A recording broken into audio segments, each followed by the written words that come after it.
Alright, so more upgrades on the Rustler. This time a little bit more than aesthetics. And then make this guy bulletproof. So aluminum shock caps, because the plastic ones pop off. You got some rear aluminum hub carriers. You got the front carriers. And the casters. It's a little bit out of the norm. Should have been all blue, but they're missing some parts, so I figured I'd just hop over. They had everything in green. So here we have the RPM front arms, the rear arms, got a big plastic wide bumper,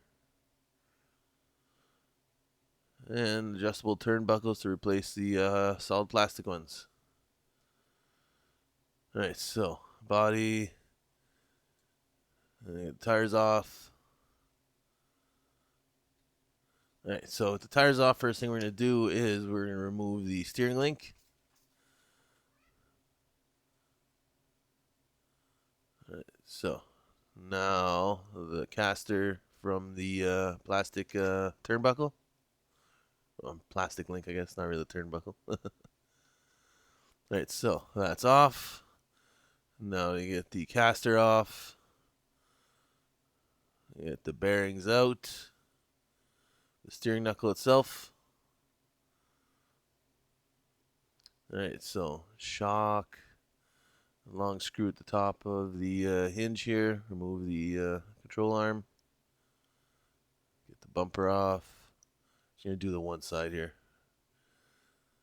Right, so reinsert that long screw.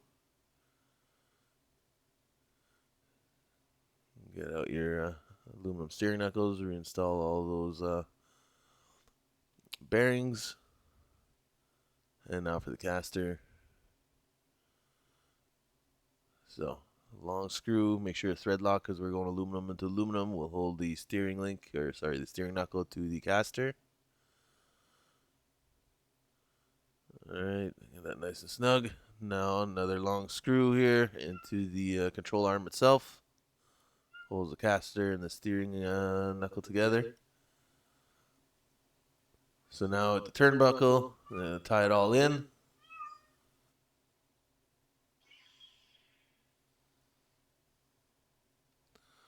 Alright, so gotta find that screw. There we go. So, just gonna reinstall that to the shock towers and we're done.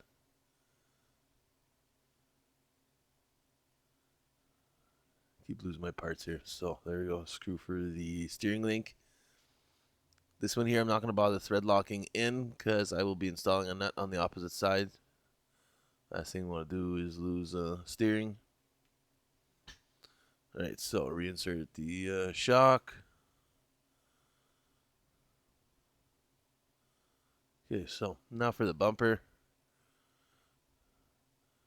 Two big countersunk screws here. Make sure we're nice and snug.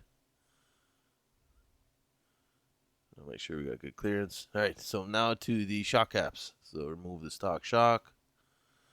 Press the spring so you can get a good grab at it. Sorry, arm's in the way. But ultimately, just remove the cap. Reinstall the aluminum one. You're good to go.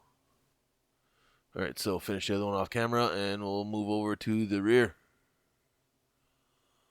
Alright, so wheelie bar needs to go to get access to the hinge pin, or the hinge screw.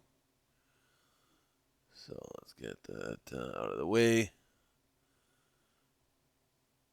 Alright, so we're going to remove the shock and the turnbuckle link, steering, not the steering knuckle, the hub carrier, long hinge pin, and now we're good to remove the hub carrier. So I'm going to pop out all the bearings, reinstall into the aluminum carrier. Bearings are a little bit dirty, so I had a bit of snagging here, so I had to pop it out and clean it up, throw it back in. But we're in now. Reinstall all that, drive pin and a hex. And now onto the A-arms, control arms, whichever you want to call them. So hinge pin, and then we have the other pin holding the carrier. And finally the adjustable turnbuckle. Alright, so as always, guys, don't forget anything going into aluminum, unless you're going to be using a nut, you got a thread lock. Alright, so that's all done. and the work is complete. So we got RPM all around. Got the aluminum shock caps, the aluminum casters and steering knuckles, aluminum hub carriers. So, as it stands, this guy is pretty bulletproof. Almost the same platform or the same setup as I got on my Slash. So guys, thanks for watching. Please thumbs up and subscribe.